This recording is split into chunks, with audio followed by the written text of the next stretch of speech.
They say twins share everything: DNA, birthday candles, and sometimes even thoughts. But what people never tell you is how hard it is to live in the shadow of someone who seems perfect in every possible way. That was my life with Tyler. We were born just minutes apart. Tyler came first, bold and screaming, fists clenched like he was ready to take on the world. Then there was me, Eli, quieter, smaller, always one step behind. Even in the baby photos, Tyler's reaching for the camera while I'm blinking in confusion. From the very beginning, he just shined. By middle school, Tyler was the kind of guy who could win over anyone. He had the charm, the jokes, the straight A grades without trying. And he was a natural athlete: varsity track, basketball captain, even swimming. You name it, he dominated it. Our high school literally built a trophy case that mostly had his name on it. People called us the Thomas twins, but let's be honest, when they said that, they meant him. I didn't mind. Not really. Not out loud, at least. I found my place behind the scenes, editing videos for the school paper, helping with tech for theater club, tutoring kids in algebra. I had friends, but no one looked at me like they looked at Tyler. He made everything look easy. Even when we'd fight, and yeah, we had our fair share of twin fights, he'd laugh it off while I was still fuming hours later. But Tyler never laughed off his pain. Not the real kind. I didn't know it yet, but the cracks had already started forming. It was our senior year, and graduation was coming up fast. Tyler was busier than ever: track meets, prom planning, college visits. He got into Stanford on a full athletic scholarship, and our parents practically cried with pride. I was headed to a small liberal arts college 2 hours away, and while they said they were proud of me too, I could feel the difference. I wasn't bitter, just used to it. But then something started to feel off. I noticed him skipping meals. At first, I thought it was stress or a new fitness obsession. But then he started taking long naps after school, unusual for someone who usually ran circles around everyone. There were nights I'd wake up and hear him coughing in the bathroom, muffled behind the fan. I asked him about it, of course. We were twins. We could read each other like books. He always brushed it off. Just tired, man. Senior year's a marathon. Pulled a muscle at practice. I'll be fine. Chill, Nurse Eli. You worry more than Mom. It became a running joke. I'd tease him for being dramatic, and he'd roll his eyes and flash that golden boy grin, and the world would tilt back into place. But deep down, something didn't feel right. Then came the morning of graduation. The ceremony was held outside on the football field. Blue and white banners flapped in the warm June breeze.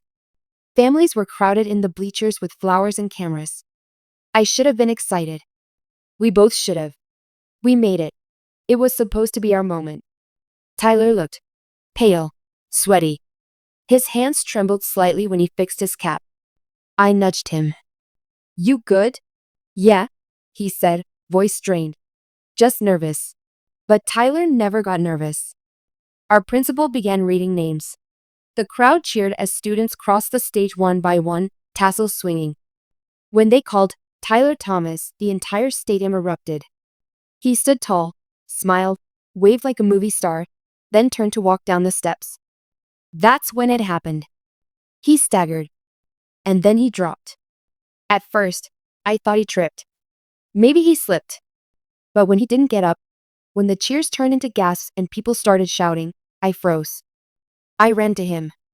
He was breathing, barely. Eyes half open, whispering something I couldn't hear over the chaos. Paramedics swarmed in. Teachers pulled me back. My parents were screaming. My head spun as they wheeled him away. The rest of the ceremony faded into static. I don't even remember walking off that field. That night, we were in the hospital. Machines beeped softly around him. Tubes ran into his arms. My mom was crying in the hallway. Dad paced like he was trying to outrun the truth. The doctors said it was a cardiac episode. That's all they would say. I asked questions. They gave vague answers. But Tyler wouldn't look at me. That's when I knew. He'd been hiding something. A week passed. Graduation came and went. Tyler was still in the hospital. He was awake, but quiet, withdrawn. He wouldn't let anyone visit except our parents. Not even me. I snuck into his room one night after the nurses left. I needed answers. I needed my brother to stop shutting me out. He was asleep when I entered, face pale against the pillow, chest rising gently under the sheets. That's when I saw the notebook on the side table. It was black, leather-bound. The kind he used to journal in when we were younger. I knew I shouldn't read it. I knew it was private. But something told me. He wanted me to find it. I opened to the first page. And my world shattered. The first few pages were written months ago. Sloppy handwriting. Ink smudges. Like he'd been writing in the dark, scared someone might see. But the words were raw, more real than any conversation we'd had in years. December 3rd. I passed out again after track. Blamed it on dehydration, but I know it's worse than that. The dizzy spells are getting stronger. Something's not right. I Googled it. Worst mistake. Now I can't stop thinking about all the possibilities. I don't want to tell anyone, not even Eli. Especially not Eli. Especially not Eli. I sat on the edge of the hospital chair, hands shaking, eyes glued to the page as my twin brother's hidden world unraveled in front of me. Page after page, he detailed what he had been going through. The blackouts. The chest pains. The appointments he secretly made without telling mom or dad. Even the time he snuck out at night to drive himself to an out-of-town clinic just to be sure. February 14th. Happy Valentine's Day, I guess. The doctor confirmed it. Hypertrophic cardiomyopathy. Genetic. Progressive. No cure. I could drop dead on the track field or in my sleep. Just like that. I should be terrified, but mostly, I feel numb. I dropped the journal in my lap. My mouth was dry. HCM. I didn't even know what that meant, not really. But the way he wrote it, the weight of it. He knew. He had known for months. And still he ran track. Still he danced at prom. Still he made jokes and smiled and took selfies like nothing was wrong. Why didn't he tell me? Why didn't he want me to know? I picked the journal back up, flipping to the more recent entries. March 21st. Told the Stanford coach I couldn't accept the scholarship. Blamed it on personal reasons. He was pissed. Doesn't matter. I can't tell him the truth. Can't tell anyone. April 6th. Eli helped me with my essay for college apps today. He asked if I was okay because I looked tired. I told him I was just pulling too many all-nighters. He believed me. He always believes me. He trusts me way too much. If he knew, it would destroy him. April 20th. There are moments where I almost tell him. Like when we were driving back from that late-night diner and he asked what I was thinking. I stared at him and almost said, I might not make it to graduation. But I couldn't. He looked too happy. I couldn't ruin that. I felt a sting behind my eyes. All those moments, those random silences, the way he'd laugh off concern, the way he'd pull away right when I thought we were connecting again, they weren't because he didn't care. They were because he was protecting me. From the truth. From the pain. From watching him fade away. May 10th. The doctor said I shouldn't walk at graduation. Too risky. I begged them. Pleaded. I want to give mom and dad that moment. I want Eli to see me on that stage. It might be the last thing I ever do. May 28th. Last entry, probably. Graduation is tomorrow. I've written goodbye letters just in case.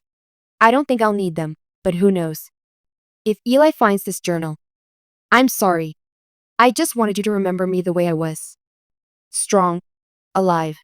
Not some sick kid in a hospital bed. That was the last page. I sat there in silence, holding the journal like it was made of glass. My chest ached. My throat burned. He didn't want me to see him weak. He didn't want anyone to see him like this. The star athlete. The perfect son. The golden twin. He wanted to go out shining, even if it meant collapsing under the weight of it all. I looked over at him, still asleep, machines quietly monitoring each fragile beat of his heart. And for the first time in my life, I realized how much pressure he had been under. How much pain he carried alone. Not because he didn't trust us, but because he loved us too much to let us hurt. It broke something in me. When he woke up, I was still sitting there, the journal tucked under my arm. His eyes fluttered open slowly. Eli? Yeah, I said, my voice barely above a whisper. He looked at me, confused, and then, he knew. You found it. I nodded. There was a long silence. He didn't apologize. He didn't need to. He just looked away, his eyes glassy. I didn't want you to worry. I swallowed hard. Too late. He smiled, small, tired. Did you read the last page? Yeah. Then you know why. I know what you did, but I don't know why you didn't let me carry it with you. His face crumpled. And suddenly, we weren't two strangers living separate lives. We were brothers. We were twins. We were kids again, hiding under the covers during a thunderstorm, whispering secrets and promising we'd always be there for each other. I didn't want you to lose your future worrying about mine, he said quietly. I couldn't bear the thought of you putting your life on pause for me. But I would have, I choked. I would have, Ty. Every second. Every day. I know, he said, his voice breaking. That's what scared me. The morning after Tyler and I talked in the hospital, something shifted between us. There was no more pretending, no more forced smiles or fake reassurances. For the first time in months, maybe longer, we were just us. Two brothers. Two halves of the same whole. And suddenly, I realized how many days I'd spent looking up to Tyler, trying to catch up with him, instead of simply being with him. We stayed in that room for hours, just talking. Sometimes in whispers, sometimes in silence. I told him I'd read every word of his journal. He didn't flinch. He didn't get mad. He just nodded, like he'd expected that all along. I left some letters, he said eventually, in my desk drawer at home, in case I didn't make it. My chest tightened. Letters? One for Mom. One for Dad. One for you. I looked at him, my throat dry. Why didn't you throw them out after you survived? He smiled faintly. I didn't know if I'd get another chance to say things right. That night, after he convinced the nurses to let me stay past visiting hours, I went home to find them. His room was just how he'd left it, neat. Shelves full of sports trophies. Pictures of us on the wall. His college acceptance letters still taped to his mirror like it hadn't all been a lie. I opened his desk drawer and there they were. 3 envelopes, sealed. Mine had my name written in his rushed handwriting. Eli. I sat on his bed and unfolded the letter slowly, hands trembling. Dear Eli, if you're reading this, I'm sorry. I didn't want you to. I was hoping to avoid this version of the story. But if it came to this, then I guess I didn't make it. Or maybe I told you and you finally know everything. Either way, you deserve the truth. You've always been the one who saw everything clearly. Even when people overlooked you, even when they focused on me, you noticed every little thing. I think that's why I didn't tell you. Because if I did, I knew you'd look at me with that kind of pain that only you can feel. And I couldn't handle that. You've always been more than my brother. You're my anchor. My balance. When I felt like I was drowning in expectations, you were the only one who didn't need me to perform. You never wanted the perfect version of me, you just wanted me. And that scared the hell out of me because I didn't want to disappoint you. I know I left you out of something huge. And I know that probably feels like a betrayal. But I want you to know I never shut you out because I didn't trust you. I shut you out because I didn't want to burden you. I wanted your senior year to be good. I wanted you to have something I didn't. Peace. There's a lot I won't get to do, college, maybe love, maybe even growing old. But the thing I'm most proud of is being your twin. That was the greatest privilege of my life. Promise me something. Don't let this break you. You've always been stronger than me in the ways that matter most. The world needs someone like you. Someone honest, loyal, real. Live loud, love hard. And when you think of me, smile. Not because I'm gone, but because I was here. And I had you. Your brother. Always. Ty. I didn't cry when I finished reading. I sat there in silence for what felt like hours, letting the words seep into me like ink. His voice echoed in my head, not just the letter's words, but his laugh, his sarcasm, the way he used to call me brainiac when I'd correct his grammar. Then I cried. for everything he'd carried, for everything we'd lost, for everything I never said. I stayed up all night rereading it. I held it like it was sacred. And in some ways, it was. That letter, those pages in his journal, they were the parts of Tyler no one else got to see. Not his teammates, not his coaches, not even our parents, just me. The next morning, I brought the other 2 letters to Mom and Dad. I didn't say anything, just handed them over and watched their faces crumple as they read. We held each other for a long time. It was the first time our family had cried together in years. The first time we all dropped the masks. For once, it wasn't about who was the strong one or the golden child or the overlooked sibling. It was just 3 people sitting in a living room, grieving the same boy. Tyler was released from the hospital a week later under strict medical supervision. No more sports. No more physical strain. His Stanford dreams were officially over, and he didn't even argue. That part of him, Tyler the athlete, was gone. But something else started to take its place. He picked up painting, started volunteering online with support groups for teens with chronic illnesses. And most surprisingly, he started writing publicly. He turned his journal entries into a blog. At first anonymously, then under his real name. Heartstrong, living loud with a broken heart. His words spread fast. People shared them. Teachers talked about him in class. Former classmates sent messages saying they had no idea and that they were inspired. And somehow, through all that heartbreak, my brother found a new version of himself. Not the star athlete. Not the perfect twin. Just Tyler. I helped him redesign his blog, filmed short videos when he had the energy, edited his posts. He joked that I'd become his manager.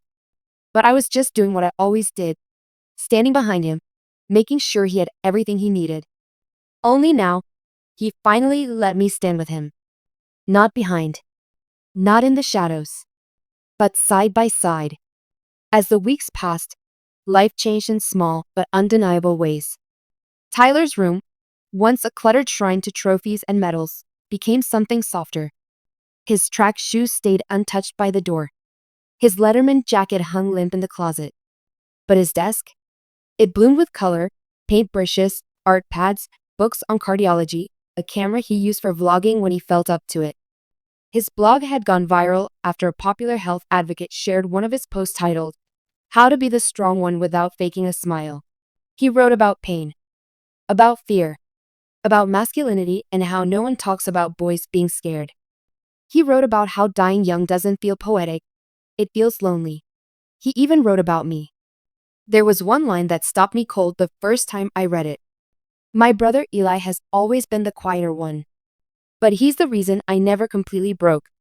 He's proof that love doesn't always have to be loud to be powerful. After I read that, I had to step outside.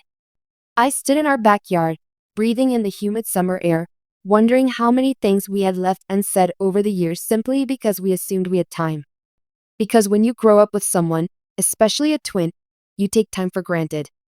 You think, we'll figure that out later. He already knows how I feel. But the truth is, we never really said those things.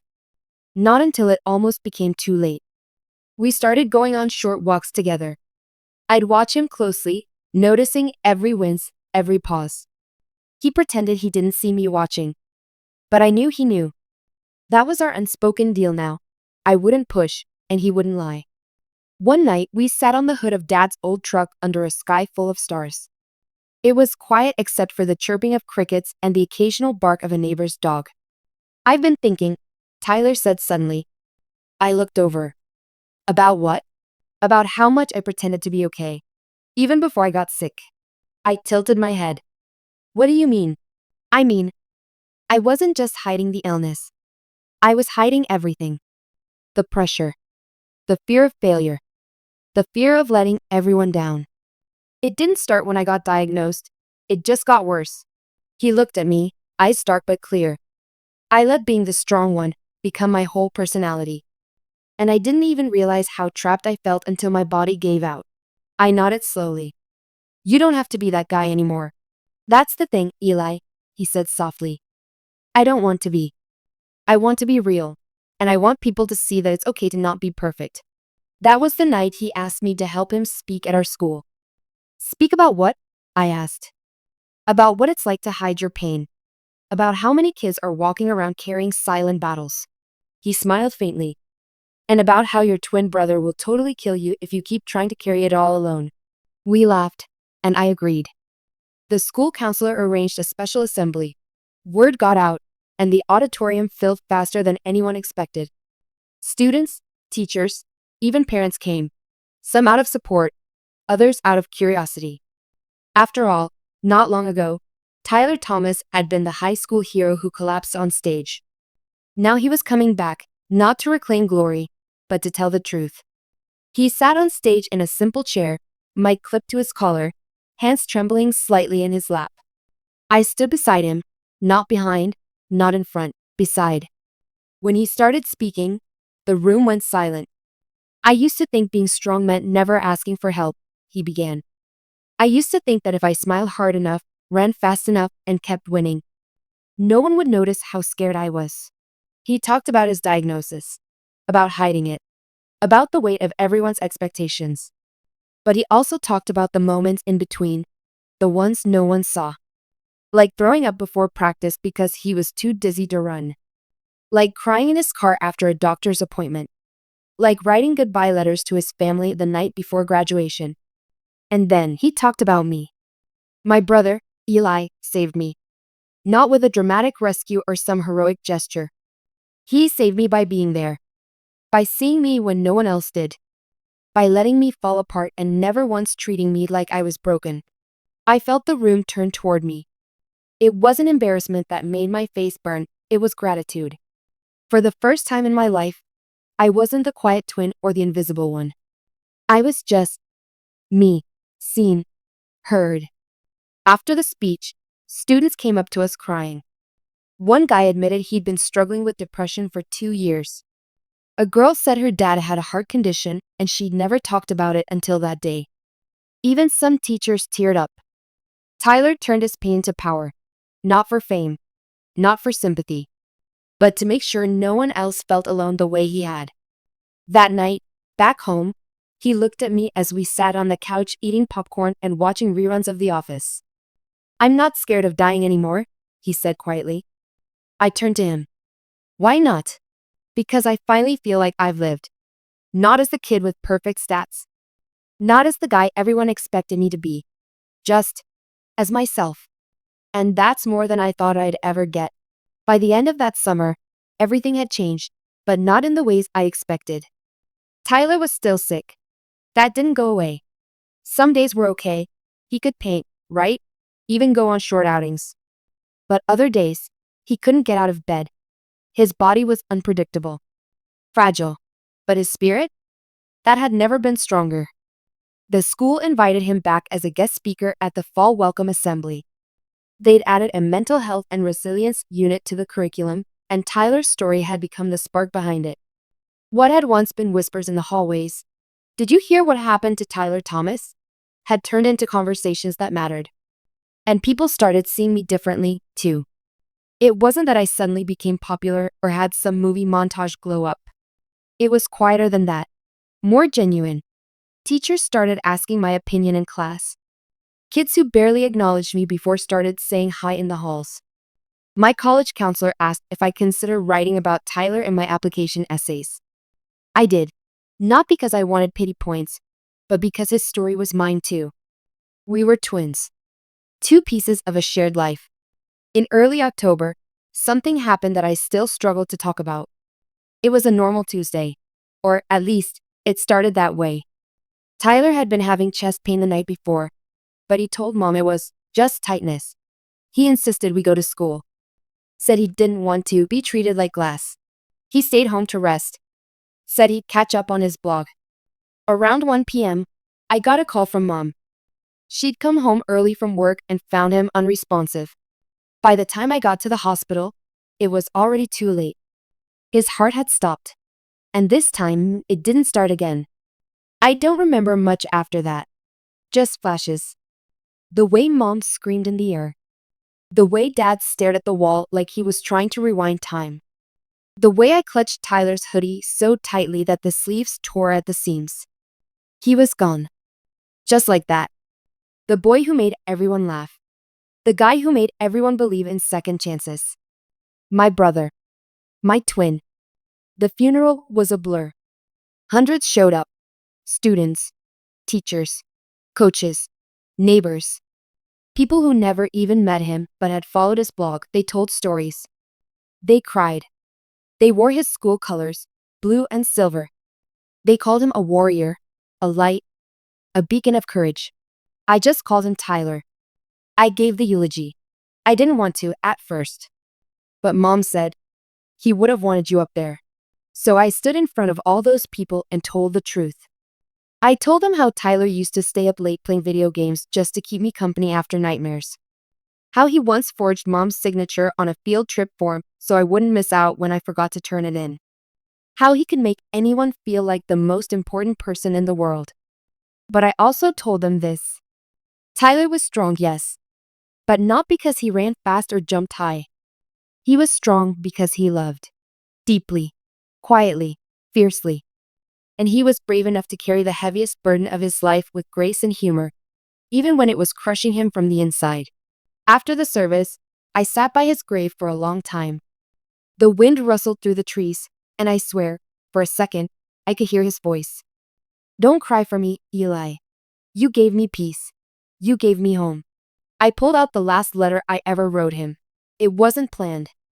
Just something I scribbled the night before the funeral. Dear Tyler, I thought we'd have more time. I thought I'd grow old with you by my side, arguing about which movie was better or who should name their kid after Grandpa first. I used to wish I could be more like you, louder, faster, better. But now I realize you were never trying to outshine me. You were just trying to carry the light for both of us. Thank you for letting me read your journal, for trusting me with your truth, for loving me in your own way, even when words failed. I'll carry your story with me every single day. And I'll keep living the life you didn't get to finish. That's my promise. Rest easy, Ty. I've got it from here. Always. Eli. It's been a year now. I'm in college, studying psychology. I want to help kids like Tyler, kids who carry invisible pain behind bright smiles. His blog still lives on. I update it now. I keep his voice alive, because people still need to hear it. Sometimes I catch myself talking to him. When I ace a test. When I'm walking across campus. When something funny happens and I instinctively reach for my phone to text him. Grief is strange. It sneaks up when you least expect it. Like when a song comes on the radio, or when you see someone wearing the same sneakers he used to wear. But with the pain, there's also something else. Pride. I got to love someone who made the world better, even if only for a short while. And I still feel him, in the little things. In the way I push myself to speak up more. In the way I've learned that strength isn't about hiding your feelings, it's about sharing them.